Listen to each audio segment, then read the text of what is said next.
Eh bien, chers frères et sœurs, nous vous souhaitons la bienvenue à ce temps d'exhortation. Ce temps sera par avant précédé de la méditation du chapelet de la Divine Miséricorde. Mais avant tout, mettons-nous en présence du Seigneur. Au nom du Père, du Fils et du Saint-Esprit. Amen. Seigneur notre Dieu, nous voulons te rendre grâce pour le don de ta miséricorde.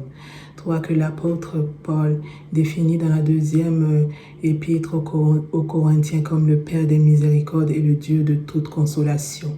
Nous voulons ce soir, par l'intercession de Sainte Faustine Kowalska et de Saint Jean-Paul II, apôtre de la Divine Miséricorde, vraiment te demander la grâce de nous ouvrir à ta miséricorde pour être à notre tour des témoins authentiques de cette miséricorde dans ce monde en désarroi. Notre Père qui es aux cieux, que ton nom soit sanctifié, que ton règne vienne, que ta volonté soit faite sur la terre comme au ciel. Donne-nous aujourd'hui notre pain de ce jour. Pardonne-nous nos offenses, comme nous pardonnons aussi à ceux qui nous ont offensés. Et ne nous laisse pas entrer en tentation, mais délivre-nous du mal.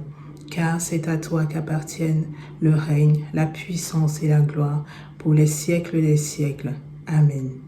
Je vous salue Marie, pleine de grâce. Le Seigneur est avec vous. Vous êtes bénie entre toutes les femmes, et Jésus, le fruit de vos entrailles, est béni. Sainte Marie, Mère de Dieu, priez pour nous pauvres pécheurs, maintenant et à l'heure de notre mort. Amen. Je crois en Dieu, le Père Tout-Puissant, Créateur du ciel et de la terre, et en Jésus-Christ, son Fils unique, notre Seigneur, qui a été conçu du Saint-Esprit, est né de la Vierge Marie, a souffert sous Ponce Pilate, a été crucifié, est mort, a été enseveli, est descendu aux enfers, le troisième jour est ressuscité des morts, est monté aux cieux, est assis à la droite de Dieu le Père Tout-Puissant, d'où il viendra juger les vivants et les morts. Je crois en l'Esprit Saint, à la Sainte Église catholique, à la communion des saints, à la rémission des péchés, à la résurrection de la chair et à la vie éternelle. Amen. Père éternel, je t'offre le corps et le sang, l'âme et la divinité de ton Fils bien-aimé, notre Seigneur Jésus-Christ, en réparation de nos péchés et de ceux du monde entier. Par sa douloureuse passion, sois miséricordieux pour nous et pour le monde entier. Par sa douloureuse passion, sois miséricordieux pour nous et pour le monde entier. Par sa douloureuse passion, sois miséricordieux pour nous et pour le monde entier. Par sa douloureuse passion, sois miséricordieux pour nous et pour le monde entier. Par sa douloureuse passion, sois miséricordieux pour nous et pour le monde entier. Par sa douloureuse passion, sois miséricordieux pour nous et pour le monde entier. Par sa douloureuse passion, sois miséricordieux pour nous et pour le monde entier. Par sa douloureuse passion, sois miséricordieux pour nous et pour le monde entier. Par sa douloureuse passion, sois miséricordieux pour nous et pour le monde entier. Par sa douloureuse passion, sois miséricordieux pour nous et pour le monde entier. Père éternel, je t'offre le corps et le sang, l'âme et la divinité de ton Fils bien-aimé, notre Seigneur Jésus-Christ, en réparation de nos péchés et de ceux du monde entier. Par sa douloureuse passion, sois miséricordieux pour nous et pour le monde entier. Par sa douloureuse passion, sois miséricordieux pour nous et pour le monde entier. Par sa douloureuse passion, sois miséricordieux pour nous et pour le monde entier. Par sa douloureuse passion, sois miséricordieux pour nous et pour le monde entier. Par sa douloureuse passion, sois miséricordieux pour nous et pour le monde entier. Par sa douloureuse passion, sois miséricordieux pour nous et pour le monde entier. Par sa douloureuse passion, sois miséricordieux pour nous et pour le monde entier. Par sa douloureuse passion, sois miséricordieux pour nous et pour le monde entier. Par sa douloureuse passion, sois miséricordieux pour nous et pour le monde entier. par sa douloureuse passion, sois miséricordieux pour nous et pour le monde entier. Père éternel, je t'offre le corps et le sang, l'âme et la divinité de ton Fils bien-aimé, notre Seigneur Jésus-Christ, en réparation de nos péchés et de ceux du monde entier. Par sa douloureuse passion, sois miséricordieux pour nous et pour le monde entier. Par sa douloureuse passion, sois miséricordieux pour nous et pour le monde entier. Par sa douloureuse passion, sois miséricordieux pour nous et pour le monde entier.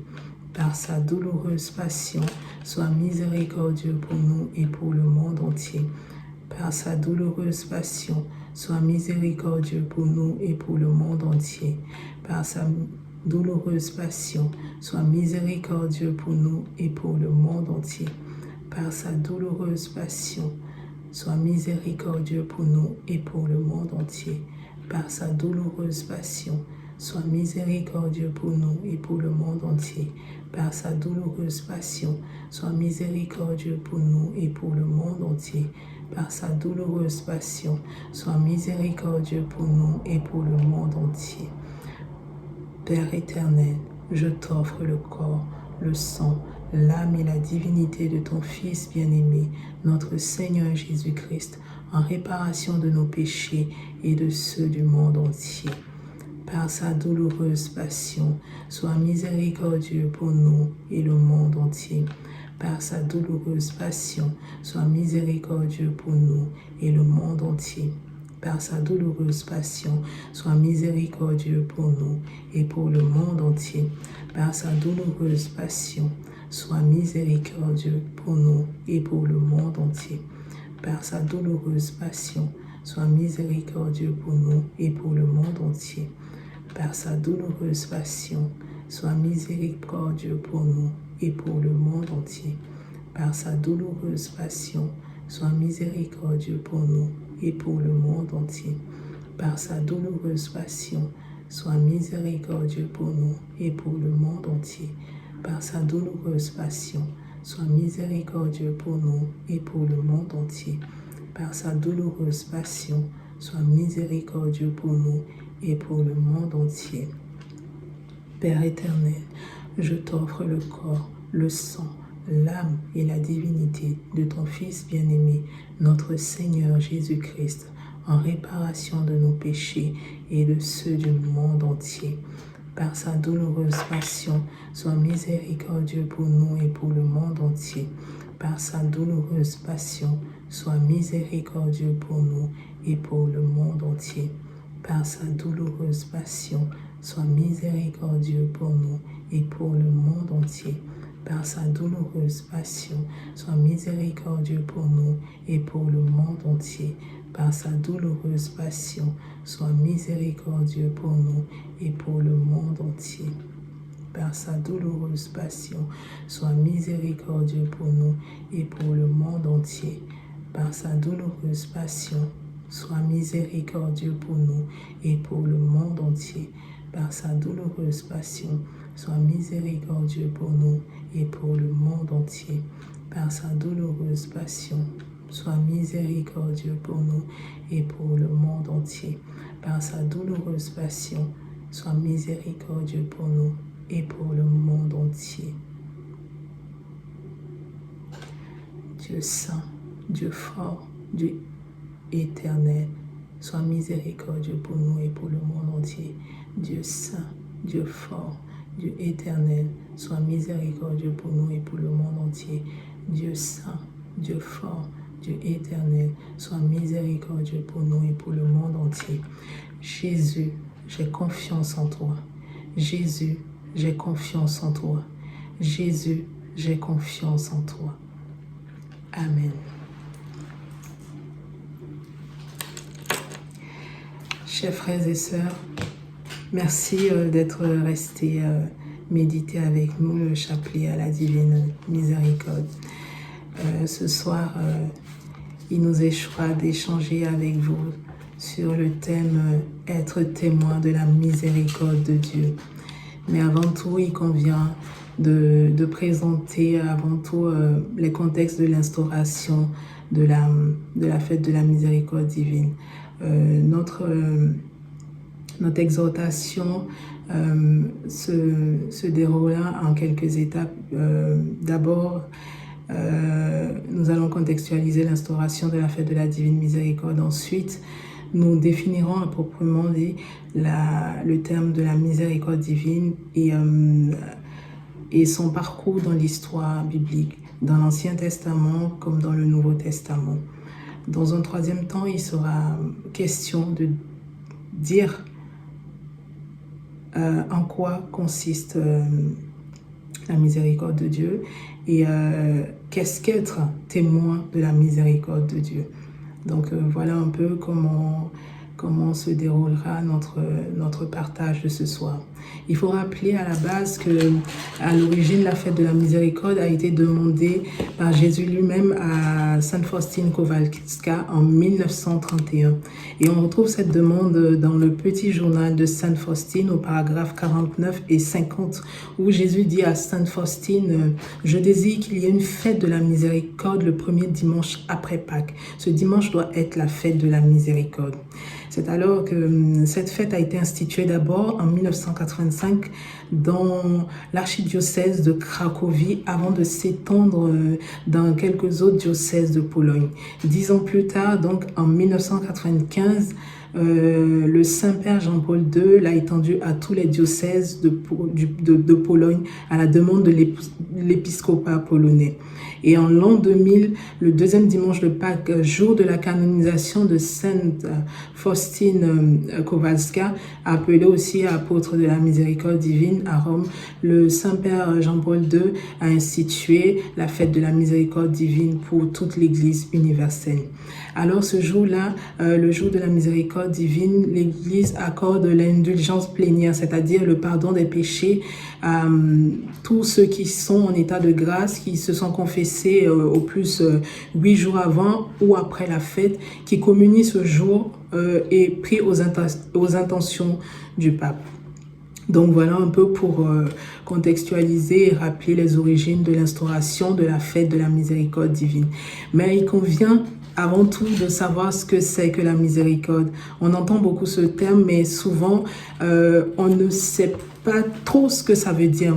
Alors étymologiquement, le mot miséricorde vient de miserere, misère, nécessité, et de cor ou cordis en latin qui veut dire cœur. Il signifie donc avoir un cœur solidaire avec ceux qui sont dans la nécessité, qui signifie aussi souffrir avec ceux qui sont dans l'affliction.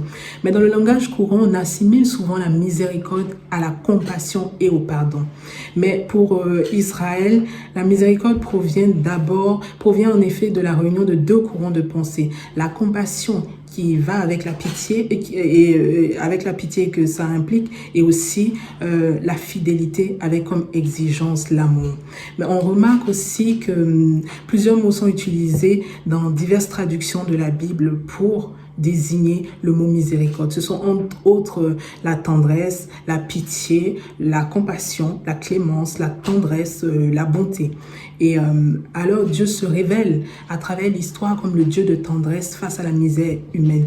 Et saint Thomas d'Aquin alors dira que la miséricorde de Dieu est le propre de Dieu, dont la toute-puissance consiste même à faire miséricorde. Et donc l'homme étant l'image de Dieu, doit à son tour se montrer miséricordieux à son prochain, comme Jésus nous le demande dans l'évangile de Saint Luc au chapitre 36, où il dit « Soyez miséricordieux comme votre Père Céleste est miséricordieux ». Donc nous remarquons que la miséricorde, les origines de la miséricorde remontent, on va dire, depuis la création de l'humanité, car même le fait d'avoir créé l'homme déjà est d'abord un acte d'amour, et Dieu, à travers l'histoire de l'humanité, se révèle comme le Dieu le Dieu des miséricordes, le Père de toute consolation, comme le dira si bien l'apôtre Paul. Dans l'Ancien Testament, le terme utilisé pour définir la miséricorde, il existe deux termes qui sont utilisés pour définir la miséricorde. Le premier terme est le mot hesed, qui désigne une attitude de profonde bonté et d'amour. Et le second terme utilisé est haraham, qui exprime à l'origine l'amour viscéral, l'amour maternel plein de bonté et de tendresse, de patience et une aptitude au pardon. On constate dans tout l'Ancien Testament des renvois ou des termes qui sont utilisés pour désigner la miséricorde de Dieu. Dans le livre des psaumes, on constate que le psalmiste ne cesse d'implorer la miséricorde de Dieu à travers certains psaumes. Prenons par exemple l'exemple du psaume 4, du psaume 6, où il s'adresse à Dieu en disant « Seigneur, prends pitié ». Dans le psaume 50 encore, qui est défini par le pape François comme une admirable demande de pardon, le psalmiste implore Dieu et lui dit « Pitié pour moi, mon Dieu, dans ta miséricorde, aie pitié de moi ». Et le psalmiste encore continue dans tout le livre des psaumes. Voilà, il y a des renvois à la miséricorde de Dieu. Et le psalmiste proclame aussi des actions de grâce pour le Dieu de miséricorde, le Dieu de tendresse et le Dieu qui est amour. On constate cela dans le psaume 136 où il dit « Rendez grâce au Seigneur car il est bon, éternel est son amour ». Dieu alors est ce Dieu-là qui manifeste tout au long de l'histoire du peuple d'Israël son amour, sa miséricorde. Et nous voyons cela dans le récit de la vocation de Moïse dans le livre d'Exode au chapitre 3 ou le verset 7. Et Dieu dit à Moïse, s'adresse à Moïse en disant « J'ai vu la misère de mon peuple qui est en Égypte. J'ai entendu le cri de ses oppresseurs. Je connais ses angoisses et je suis descendu pour le délivrer. » Et au Sinaï, toujours dans le même livre de l'Exode, au chapitre 34, Dieu se révèle au peuple d'Israël à travers les attributs de sa miséricorde. Il se définit comme le Dieu de tendresse, le Dieu de pitié, lent à la colère, riche en bonté et en fidélité. Et la tradition juive accordera à ce passage les 13 attributs de la miséricorde de Dieu. Alors on constate qu'à travers toute l'histoire du peuple d'Israël dans l'Ancien Testament, divers prophètes aussi ont annoncé les pires catastrophes face aux infidélités d'Israël. Israël, le peuple élu de Dieu qui s'est montré plusieurs fois infidèle. Mais face à ces catastrophes aussi, ces prophètes ont annoncé également la tendresse de Dieu dont les entrailles frémissent de compassion pour le peuple élu. Et dans le Nouveau Testament, le terme utilisé, le terme grec qui définit la miséricorde de Dieu est le terme éléos, que l'on entend dans l'évocation du Kyrie éléison et aussi dans le mot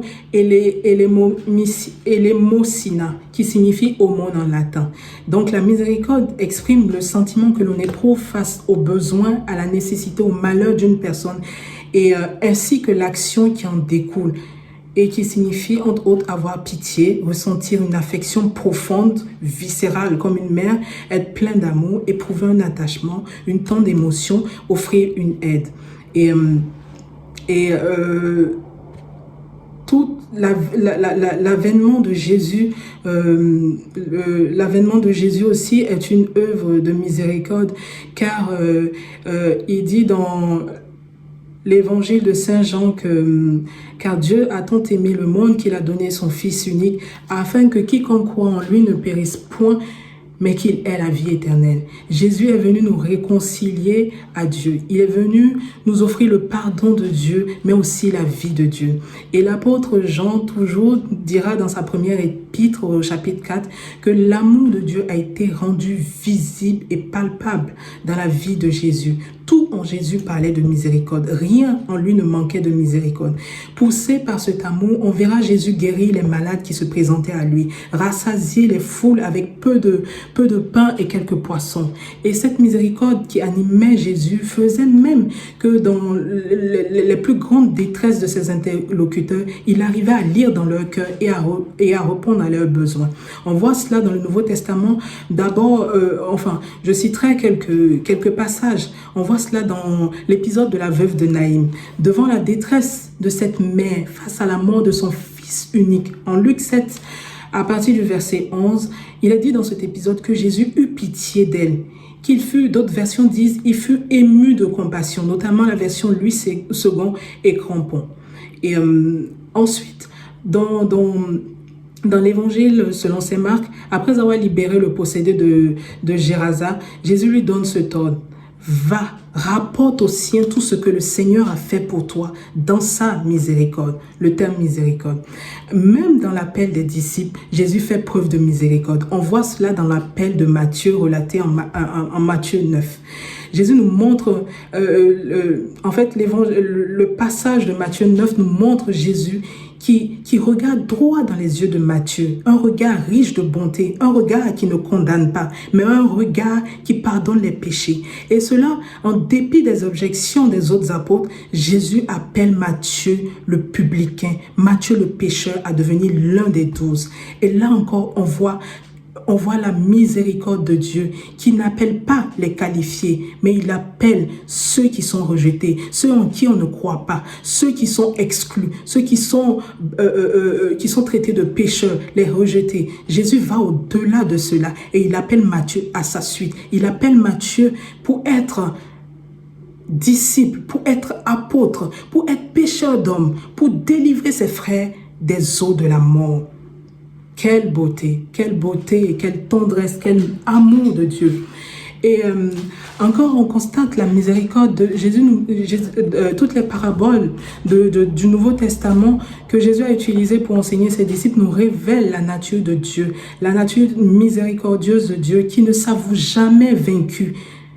Et ce jusqu'à ce qu'il ait absous le péché et ait vaincu le refus de conversion par la compassion et la miséricorde. Et que ce soit dans la parabole de la brebis égarée, de la drachme perdue ou encore celle du fils prodigue, Dieu est toujours présenté comme attendant le retour, comme celui qui guette à l'horizon le retour du fils prodigue, le retour de celui qui est parti dilapider son héritage, de celui qui a livré ses pelles au trousseau, et au pourceau plutôt. Et il est rempli de joie, surtout lorsqu'il pardonne. Et on dit qu'il y a plus de joie dans le ciel pour un pécheur qui se convertit. Et toujours dans le Nouveau Testament, nous voyons que la croix et la résurrection de Jésus sont le signe même de la miséricorde de Dieu. Car Jésus est venu dans le monde pas pour juger le monde, mais pour que le monde soit sauvé. Il dit cela dans Jean 3.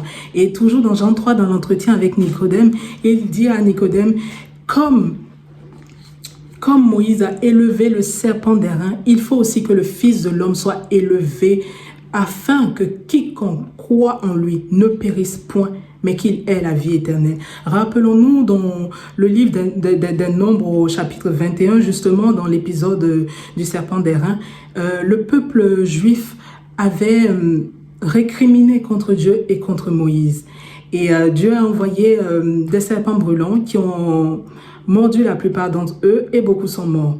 Mais face à leur détresse et à leur souffrance, le peuple a crié vers Dieu. Le peuple est allé voir Dieu et allé voir Moïse, qui à son tour a intercédé.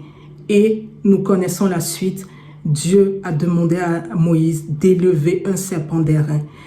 Élever un serpent d'airain afin que quiconque regardait le serpent dans les yeux. Regarder le serpent, c'est reconnaître d'abord son péché, c'est se repentir.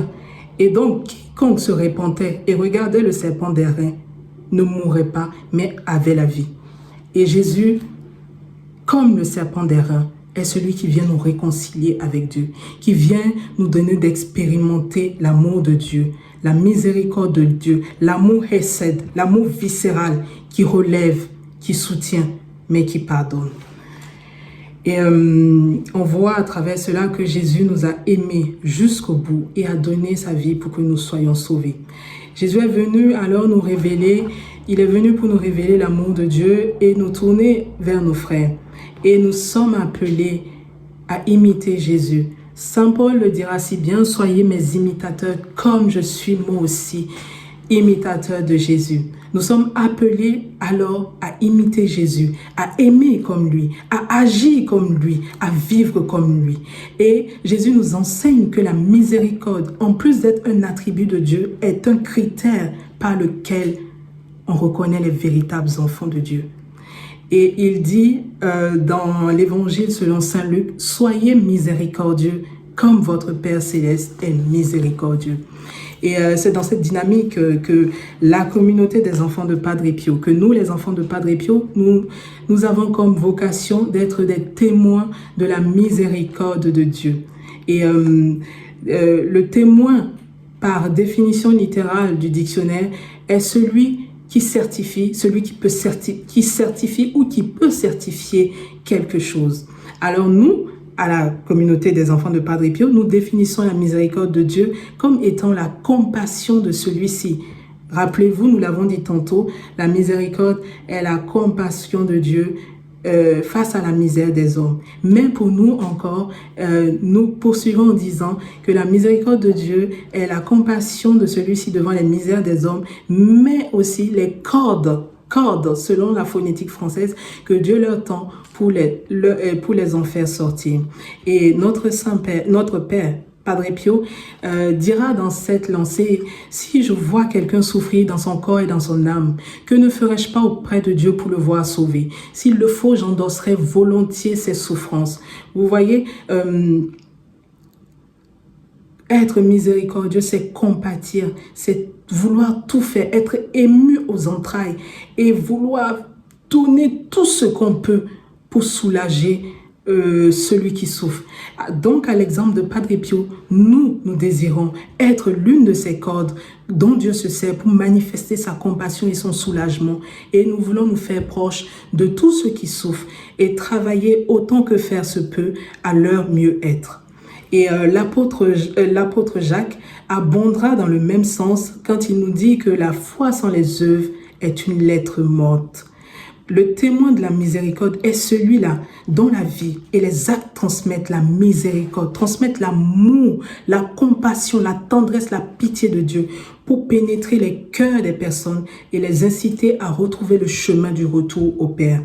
Car là où il y a un chrétien, nous disons pour nous que là où il y a un chrétien, la miséricorde de Dieu doit être manifestée, et ce, partout où nous nous trouvons, que ce soit dans nos familles, dans nos paroisses, dans nos communautés, dans nos associations et dans nos mouvements.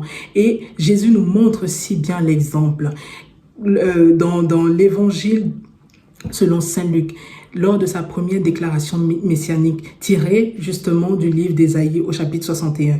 Il dit « L'Esprit du Seigneur est sur moi car il m'a consacré par l'onction pour apporter la bonne nouvelle aux pauvres et pour délivrer les captifs, pour que les aveugles recouvrent la vue. » Et là, Jésus donne en fait les grandes lignes de sa mission. Et nous constatons plus tard que dans tous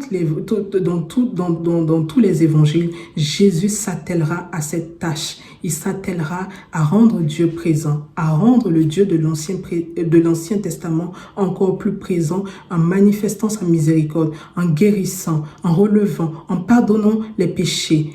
Et justement, l'évangile de saint Luc est très prolifique car il abonde vraiment de plusieurs récits de la miséricorde de Dieu. À ce titre, il sera défini par certains comme le scribe de la tendresse de Dieu, le scribe de la miséricorde de Dieu. Alors nous voyons que Jésus, par sa vie et sa parole, rend Dieu le Père des miséricordes et le Dieu de toute consolation, présent parmi tous les hommes.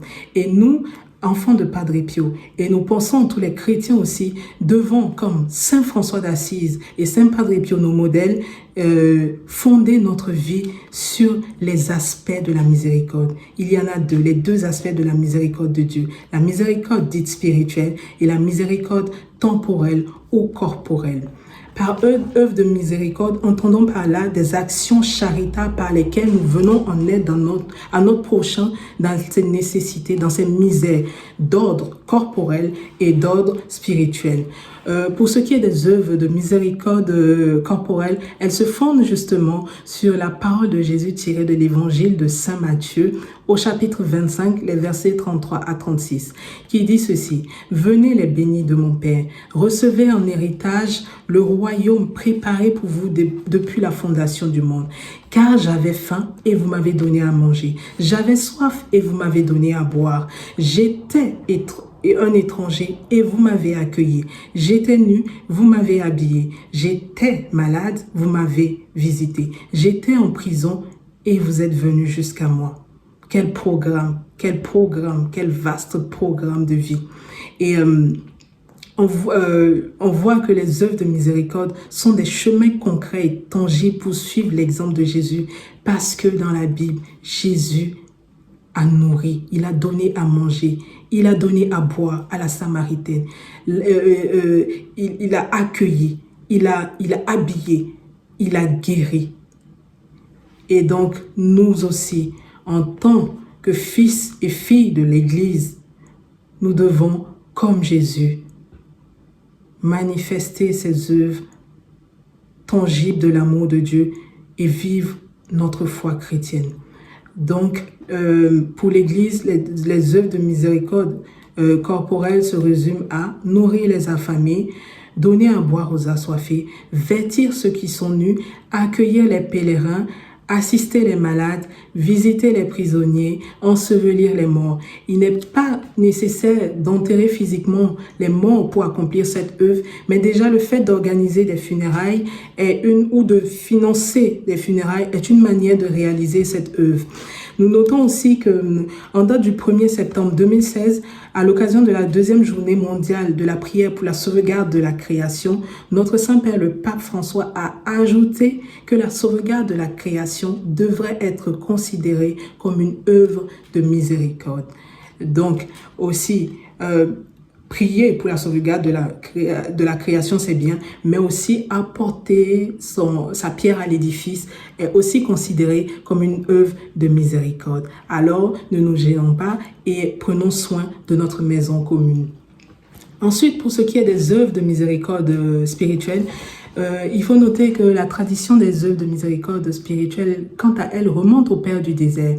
Et saint Thomas d'Aquin, justement, les énumère comme suit. Ce sont c'est être proche de notre prochain et l'aider dans toutes ses nécessités d'ordre spirituel, qui se résument à conseiller ceux qui sont dans le doute, enseigner les ignorants, avertir les pécheurs, consoler les affligés, pardonner les offenses, supporter patiemment les personnes ennuyeuses et prier Dieu pour les vivants et les morts. Alors, l'Église nous donne vraiment de grandes lignes pour tout ce qui est œuvre de miséricorde. Et elle donne non seulement les grandes lignes, mais aussi elle donne l'exemple. Et notre Saint-Père, le Pape François, s'inscrit dans cette dynamique. Lors de la scène du Jeudi Saint, justement en 2021, il a posé un acte à la surprise générale quand il a célébré la messe du Jeudi Saint en présence du cardinal Becciu, qui, rappelons-le, est le préfet émérite de la congrégation pour la cause des saints, qui avait présenté justement sa démission en septembre 2020 face à diverses accusations et plein d'autres choses. Et depuis lors, paraissait en disgrâce.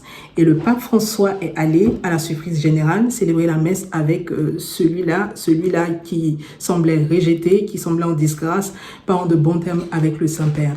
Tout cela pour nous montrer à nous le chemin du pur évangile, le chemin qui pardonne. Et justement, le pape François dira que dans la vie, il arrive souvent que nous nous disputons.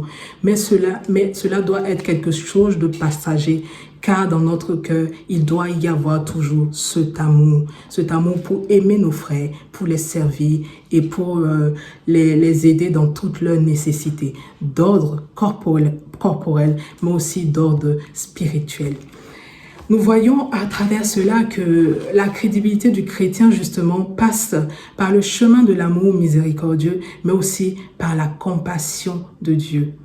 Et à divers moments, nous sommes appelés justement, de manière plus pressante, à fixer notre regard, nous aussi, sur la miséricorde de Dieu, pour recevoir cette miséricorde de Dieu, parce que justement, nous sommes aussi des pécheurs, mais à notre tour, en enfants pardonnés, devenir des signes efficaces de l'agir du Père.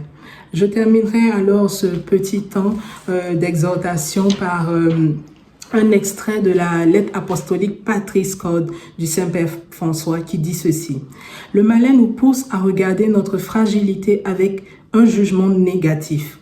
Au contraire, l'esprit la met en lumière avec tendresse. La tendresse est la meilleure manière de toucher ce qui est fragile en nous. C'est pourquoi il est important de rencontrer la miséricorde de Dieu, notamment dans le sacrement de la réconciliation, en faisant une expérience de vérité et de tendresse. Nous savons cependant que la vérité qui vient de Dieu ne nous condamne pas, mais qu'elle nous accueille, nous embrasse, nous soutient, nous pardonne. La vérité se présente toujours à nous comme le Père miséricordieux de la parabole du Fils prodigue. Elle vient à notre rencontre, nous redonne la dignité, nous remet debout.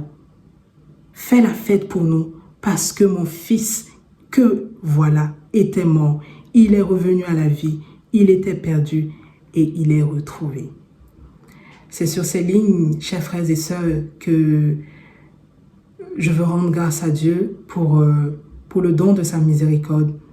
Et je veux prier vraiment Dieu le Père Tout-Puissant, lui qui est Père des miséricordes, qui est le Dieu de toute consolation, qui vienne nous rendre sensibles aux misères du monde, que d'abord, il nous guérisse de toutes nos blessures, de tous nos péchés, de toutes nos fragilités, pour ensuite nous rendre sensibles aux misères du monde, aux blessures de nos frères privés de dignité, qui nous donne de les étreindre afin qu'ils sentent son amour, que nous soyons des canaux pour diffuser l'amour de Dieu en ce monde qui tombe en ruine de jour en jour. Que Dieu nous tienne en grâce, qu'il déverse sur nous les flots de sa miséricorde. Paix et bien chez vous.